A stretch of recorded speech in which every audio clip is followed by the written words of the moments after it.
I'm Shahar Azani, and today I'm pleased to join David Harris on Defending Israel.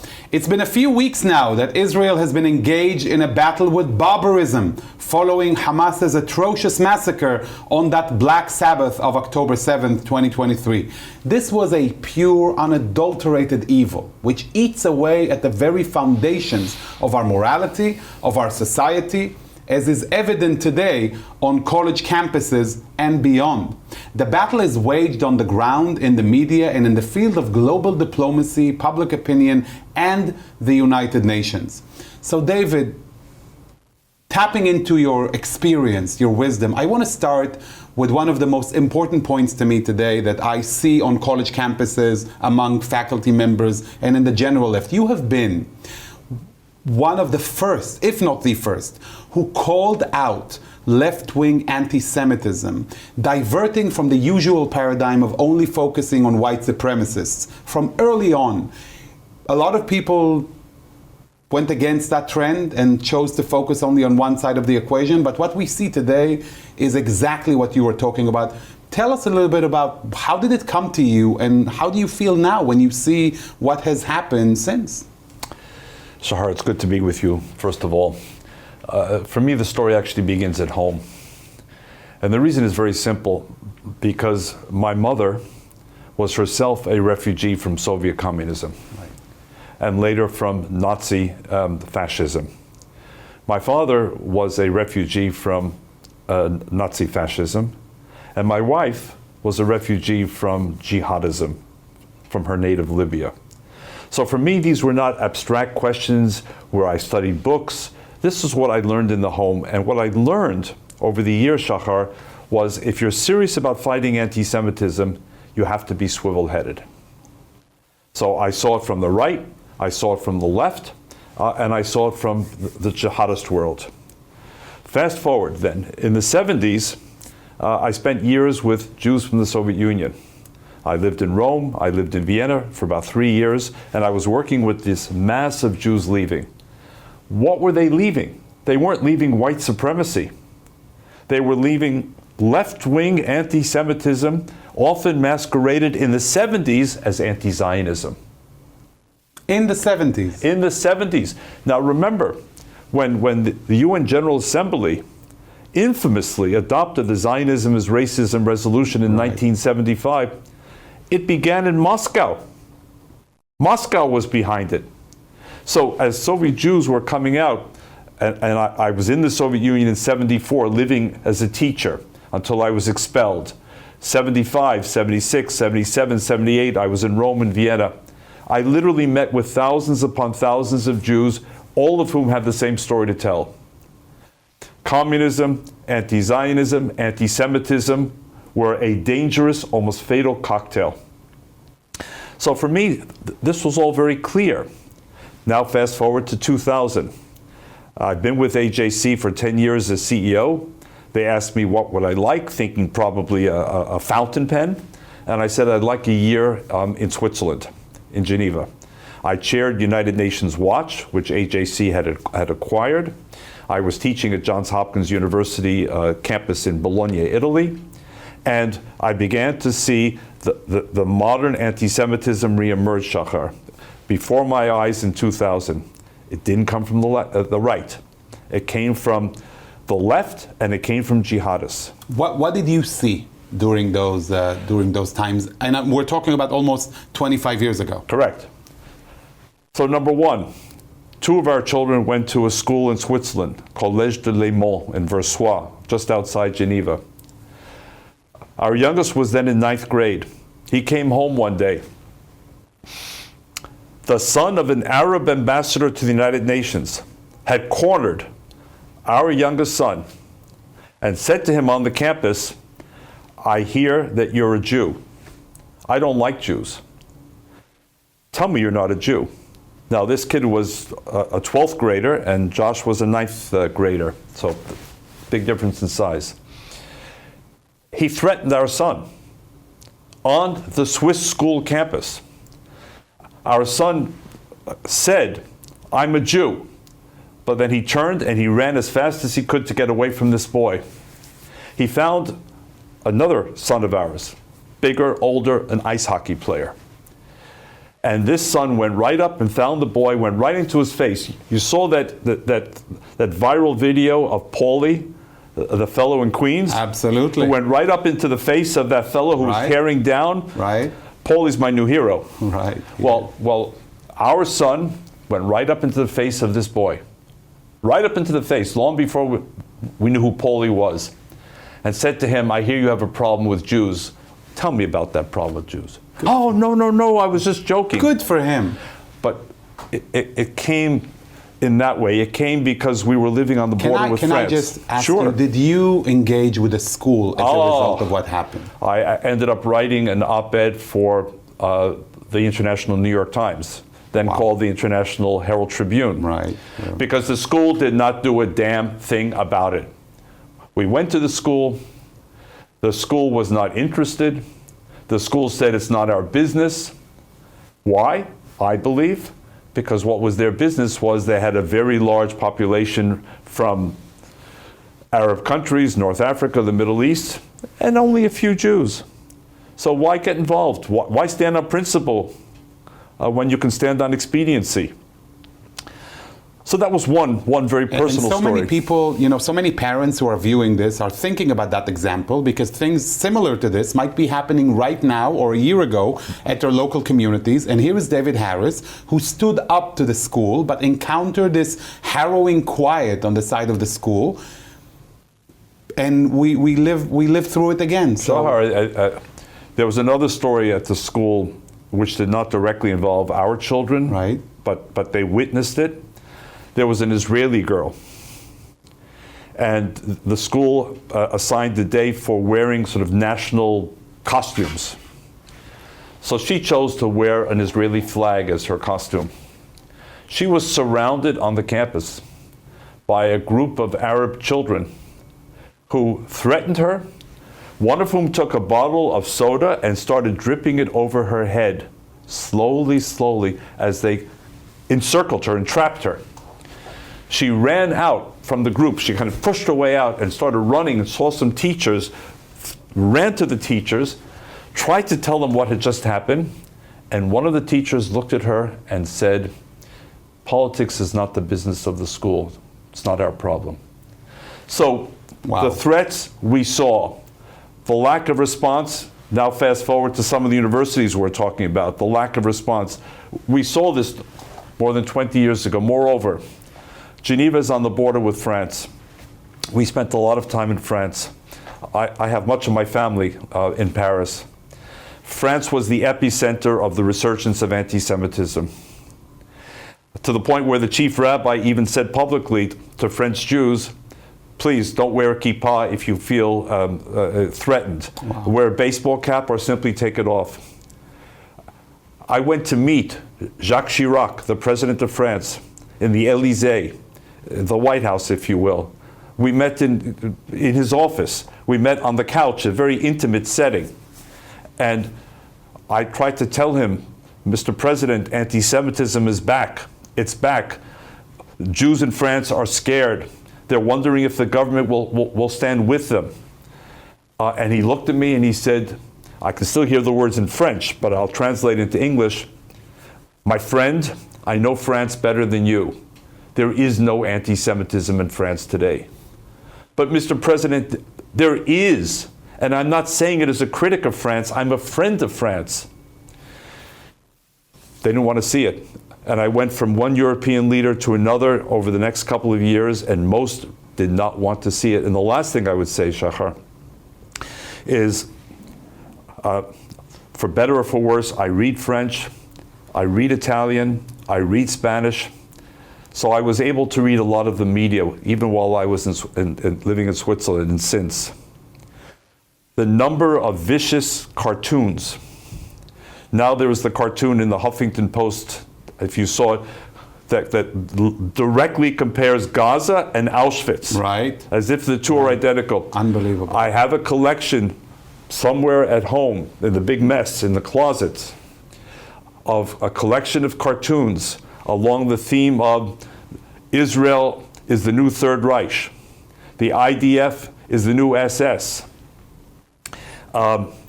the new deicide charge. The Palestinian child is the new Jesus, and the Jews are again putting him on the cross. Right. This was jihadist, and this was left-wing. And this strange alliance of the two, which too few people talk about, Shahar, Right. because I've said, including recently, if Hamas ever took control of a place like Columbia University, or Harvard University, or Cornell University, guess what? The first targets would not be the 10 people who watch Sean Hannity or Tucker Carlson.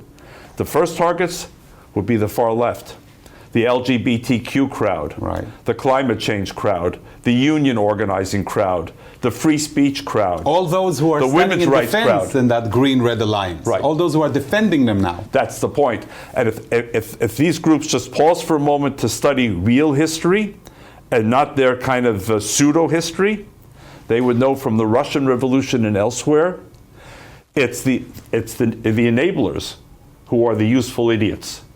Once the power is gained, these are the first targets. So I couldn't help but see it for all these reasons. And yet, too many, I have to say, in the world generally, and yes, in the Jewish community, were completely obsessed. If it wasn't right-wing, if it wasn't neo-Nazi, if it wasn't white supremacist, and during the 4 years of Donald Trump, if it wasn't Donald Trump, it didn't count. It didn't count. It was a footnote. It was a distraction. And the reality was, then and now, if we're not swivel-headed, we're not being serious about anti-Semitism. David, I have to ask you, from all of those years of experience, being able to call this out almost 50 years ago and accompanying the process, please explain to me, what is Queers for Palestine? Do they not understand what you're just saying? Have they no idea that if they march on Gaza's main street, they'll be butchered by those Nazi Hamas monsters? How does it even come to be? Can you help us understand?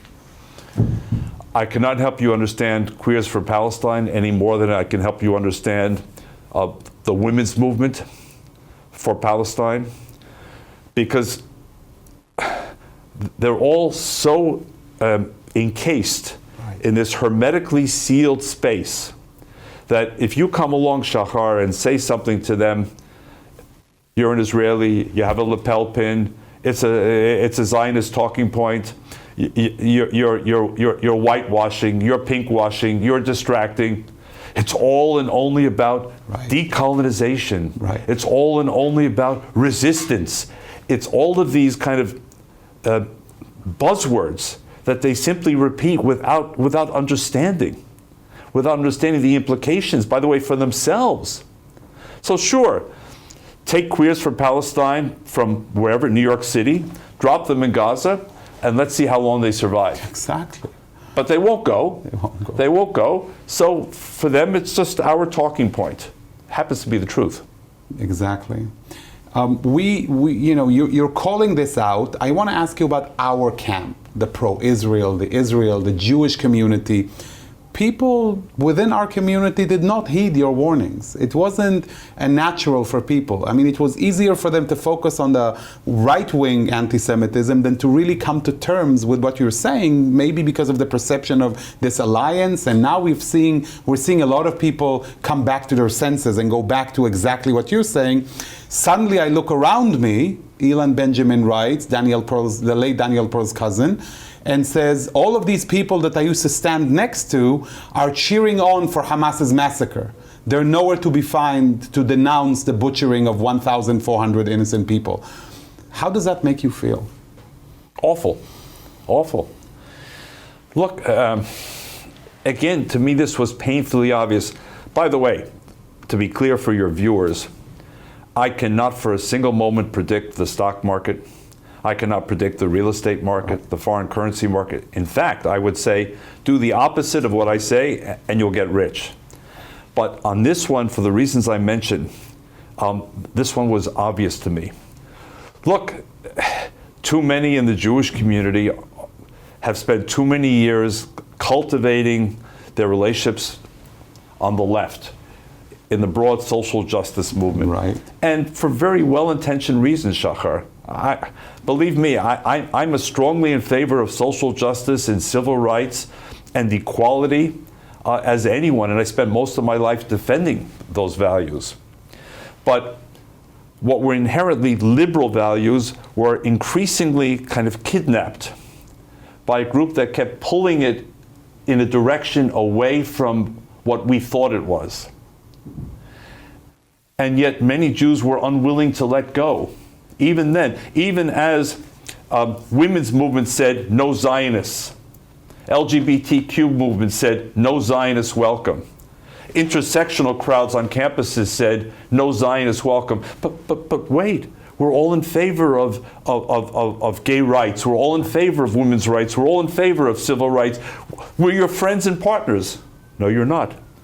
Because on this one, we demand 100% orthodoxy. You want to give us 95%? It's not good enough. Right. Black Lives Matter. 600 Jewish organizations rushed to sign a full-page ad in the New York Times in the summer of 2020. We did not sign. AJC did not sign under my leadership. I can only speak for AJC until then, not now, of course. Not because we weren't as concerned and outraged about what happened to George Floyd and the abuse of the Minneapolis Police Department. Of course we were. But it didn't freeze our minds. We still could understand that Black Lives Matter, if only one read beneath the surface, was neo-Marxist. That Black Lives Matter was anti-Zionist. That Black Lives Matter was pro-BDS. And you chose not to look away. To us, it was obvious. But meanwhile, some organizations that are well known, Shahar, very well known in the Jewish world, not only signed, but got their affiliates and chapters to sign so their names could appear, 6, 8, 10, 12 times. We've lost our collective minds. Yeah. And again, I will yield to no one in defense of liberal democratic values. When I say democratic, I mean lowercase d. Right. But that doesn't mean forfeiting my right to live. It doesn't mean signing a suicide pact. It doesn't mean renouncing my Jewish pride or my Zionism, my commitment to Israel as the price to pay. Absolutely not. So I'll find other ways to defend gay rights, women's rights, civil rights, but I won't do it on their terms, because on their terms, I renounce myself. Correct. And I think this is the awakening that lots and lots of American Jews are having, that all of our, not just historical investment, but our psychic investment, our emotional investment, Right. is now, it's being betrayed. In so many places, in so many ways, it's Like being betrayed. masks off at this point. Masks off. And think of the university system. I mean, for Jews, I've used the term before on JBS, the universities were our secular cathedrals. Right. I mean, for us, this is what distinguished America. This was not just our socioeconomic ladder.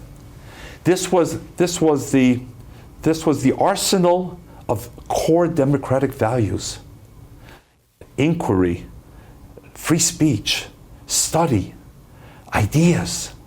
And now look what's happened. Professors are energized by Hamas's massacre. They describe it as amazing, as awesome. Amazing, it's awesome. And they're associated with places like Columbia University and Right. Cornell University. Cornell, Stanford, Yale, Princeton, Cooper Union, NYU, across the board, that disappointment. I want to drag you for a minute. You're talking about moral haze. You have vast experience on the international stage working with the UN and many leaders across the world. Sometimes working against the UN. Exactly, so that's exactly my point. Okay. Antonio Guterres, the UN Secretary General, said in his speech at the UN Security Council that Hamas's massacre did not happen in a vacuum. Please. Moral haze is a nice way of putting it. I think, and I've met the Secretary General, and look, in principle, he's a decent man. But this is moral cowardice. It's not just moral haze. I'm paraphrasing Confucius. People who know the truth but won't speak the truth are cowards. He knows the truth. I'm absolutely convinced that he knows the truth. But you know, the UN is the UN, and being truthful when it comes to Israel doesn't get you far, Shahar. I mean, look at the numbers. To illustrate the problem, the United Nations has never, not before October 7th, not since October 7th, ever condemned Hamas. No resolution ever adopted by the United Nations, and there were attempts, has ever been passed. That's the United Nations. It's made up of its member states. And I think it was Abba Eban or another legendary Israeli diplomat who said that if the UN had a resolution tomorrow essentially saying, you know, the moon is made of green cheese, right, and Israel's responsible, the majority would say yes. And it's rancid green cheese at that. That's what he's up against. But there are moments in life, and this is one of them, right, where you either lead or you abdicate leadership. You can't skip leadership on an issue of this consequence and then a week later come back and say, I want to mobilize leadership on climate change or on peaceful resolution somewhere. He abdicated. He had his moment, he abdicated. And it will be a permanent stain. And by the way, I went back and looked. Last year, he went to Park East Synagogue. I'm sure Rabbi Arthur Schneier has been on JBS more than once. Right. He went to Park East Synagogue, the synagogue of Rabbi Arthur Schneier, to commemorate the Shoah. And there's all the beautiful language. Anti-Semitism is rising. We have to confront anti-Semitism. And then, faced with the reality of the worst single day since the Shoah, the worst single day for Jews, and look at everything since, Shahar. I mean, a near pogrom at an airport in Dagestan. right, 11 Jews hidden in a locked library at Cooper Union. Jews in Cornell who can't go to the kosher food facility for fear of their lives. signed by Hamas soldier on the school's, on the school's chat. And have you seen the images now from France of houses being identified with the Star of David Right. France, by Germany. outsiders Yeah. because Jews live there? Right, businesses. Where have we seen this before? Yeah. So all of those people who've said to us, never again, and we stand with you, and we learn the lessons of the Holocaust, this is the moment. This is the moment. If you stand with us, we will never forget it. So Gutierrez came under heavy attack. Fast forward a couple of days, he's welcoming the Iranian foreign minister in New York. And laughing. Saying, Having a I joke with survived. them. Yeah, I survived, he said. I made it. I'm still alive. I want to ask you, you're very much focused on deeds, not just words. Mobilization, not just complaining.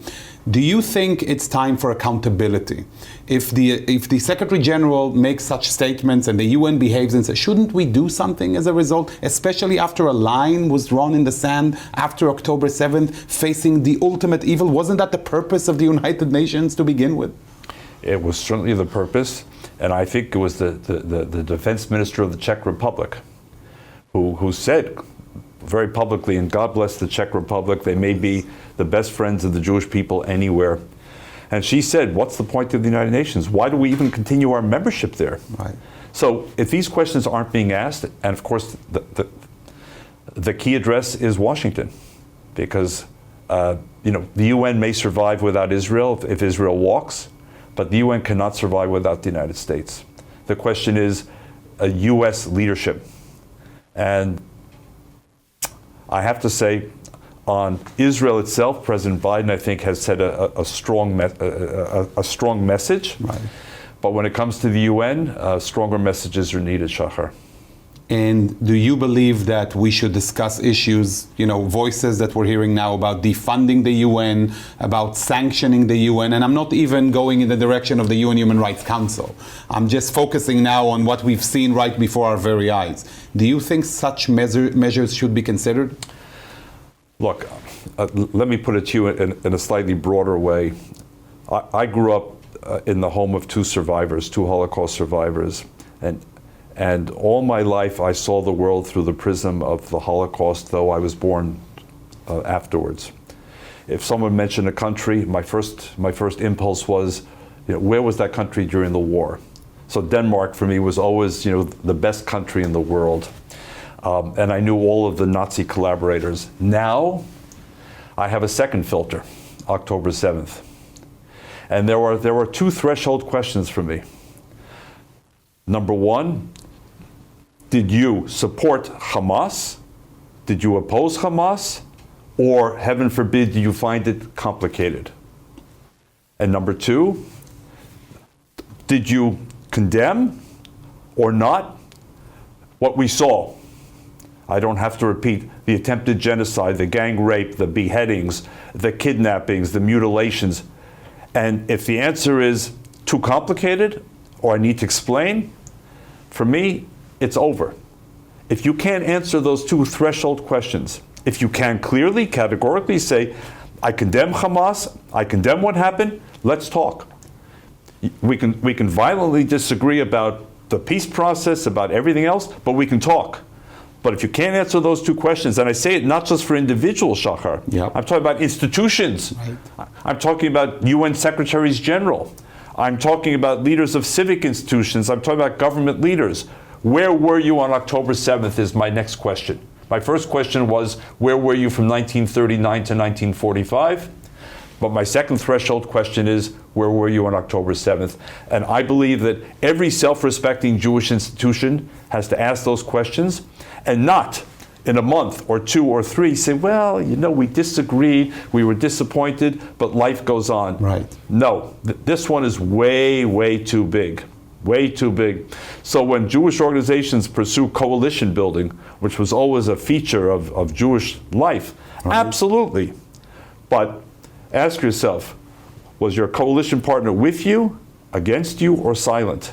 And how will that affect your future relationship? It can't be the same, Shahar. Can't be the same. It mustn't be the same. Mustn't be. It's an age of accountability, and there must be consequences to what we've seen. And I couldn't agree more with you, especially when the US tried to put forth a resolution at the Security Council, vetoed by Russia. The 120 states voted in the General Assembly. I want to say it's called ceasefire with Hamas, but the truth is they really voted not to denounce Hamas and not to call for Israeli hostages to be released. Only 14, including the US. Right. And Canada also tried to mention Hamas, and it also failed. So look, for God's sakes, let's have self-respect. Yes. As Eric Hoffer, the longshoreman philosopher, said many years ago, Jews are expected to be the only Christians in the world. Right. Stop turning the other cheek. Right. Have self-respect.